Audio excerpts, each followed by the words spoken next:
Assalamualaikum warahmatullahi wabarakatuh. Saya di sini akan menjelaskan sedikit materi tentang objek dan kegunaan filsafat hukum Islam. Hukum Islam mencakup pada pandangan hukum yang bersifat teologis. Artinya, hukum Islam itu diciptakan karena ia mempunyai tujuan. Tujuan dari adanya hukum Islam adalah terciptanya kedamaian di dunia dan kebahagiaan di akhirat. Jadi hukum Islam bukan bertujuan meraih kebahagiaan yang fana dan pendek di dunia semata, tetapi juga mengarahkan kebahagiaan yang kekal di akhirat kelak. Inilah yang membedakan dengan hukum manusia yang menghendaki kedamaian di dunia saja.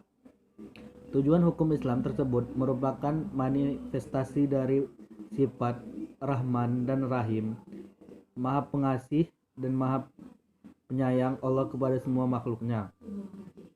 Rahmatan lil alamin adalah inti syariat atau hukum Islam. Keberadaan syariat tersebut dapat menegakkan perdamaian di muka bumi dengan pengaturan masyarakat yang memberikan keadilan kepada semua orang. Keadilan sangat mulia di hadapan Tuhan, dan sifat adil merupakan jalan menuju takwa selain iman kepada Allah. Hukum Islam dalam upaya menegakkan itu semua harus siap menghadapi kejadian-kejadian baru yang timbul karena perkembangan masyarakat dan perubahan suasana. Oleh karena itu, mengkaji filsafat hukum Islam mutlak diperlukan. Keberadaan filsafat hukum Islam akan menegakkan hukum Islam dan memberikan jawaban terhadap tantangan zaman dan merupakan hukum terbaik sepanjang zaman bagi semesta alam. Sebagaimana dikemukakan sebelumnya, setidaknya ada 5 sistem hukum yang hidup dan berkembang di dunia, yaitu 1. Common law, yang juga dikenal dengan Anglo-Saxon.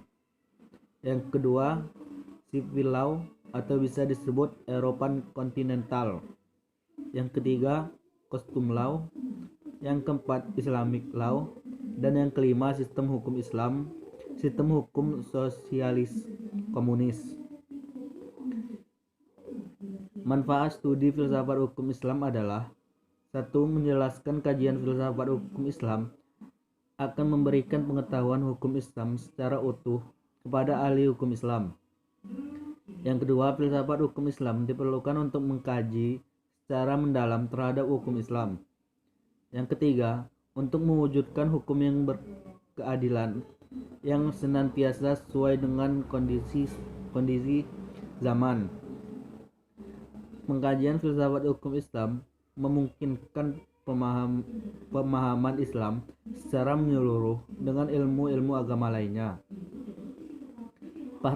Para ahli usul fikih sebagaimana ahli filsafat hukum Islam membagi filsafat hukum Islam kepada 2 rumusan, yaitu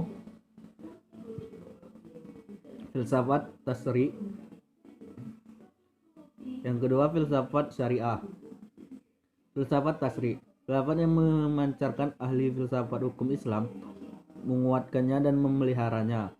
Filsafat ini bertugas membicarakan hakikat dan tujuan penerapan hukum Islam. Filsafat tasri terbagi kepada 1. Da'am al-ahkam atau dasar hukum Islam. Yang kedua, Mabadil al-ahkam atau prinsip-prinsip hukum Islam.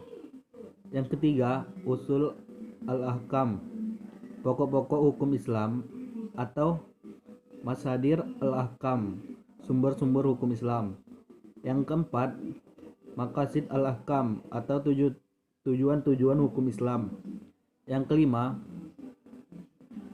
Qawaid al-ahkam, kaidah-kaidah hukum Islam. Yang kedua, filsafat syariah, filsafat yang diungkapkan dari materi-materi hukum Islam seperti ibadah, muamalah, jinayah, ukubah, dan sebagainya. Filsafat ini bertugas membicarakan hakikat dan rahasia hukum Islam. Termasuk dalam pengembangan filsafat syariah adalah Asrar al-Ahkam, rahasia-rahasia hukum Islam.